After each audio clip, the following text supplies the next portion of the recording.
was talking to a friend recently who very recently moved into a new home, and they were expressing thanks for their friends who came to move furniture and help carry in boxes during that moving process.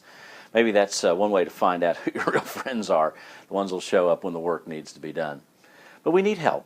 We need those to lend a hand, because we know there's some things that we can't do by ourselves.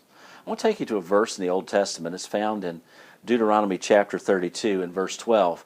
And in this verse, God describes himself in a certain way through the mouth of Moses. Deuteronomy 32 is a psalm or a song of praise of Moses, giving thanks for what God has done throughout the history of Israel. There's just one little phrase that we find in this passage I want to share with you, verse 12. So the Lord alone led them. There was no foreign god with him. One more time. So the Lord alone led them, and there was no foreign god with him. The people who lived all around Israel believed in many, many gods, and most of those gods had very human-like characteristics in addition to their supposed divine attributes. They acted like people, they needed help from people, they needed help from other gods. But this description that Moses gives is what God did all by himself. He needed no help. He didn't need the help like other gods would need help.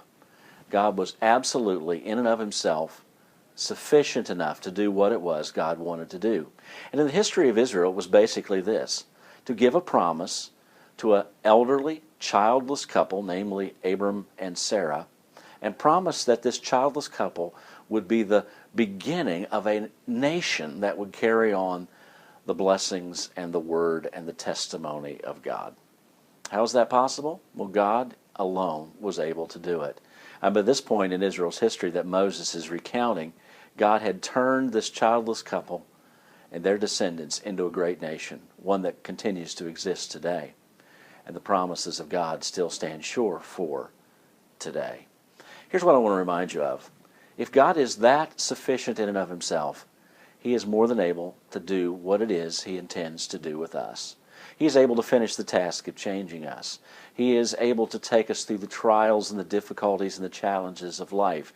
He is more than sufficient to help us with the temptations that we face and to help us walk in obedience to him. God alone built and made and protected Israel. And God alone can build and recreate and protect you this day. Lean heavy on him. He is up to the task. Talk to you soon. Bye-bye.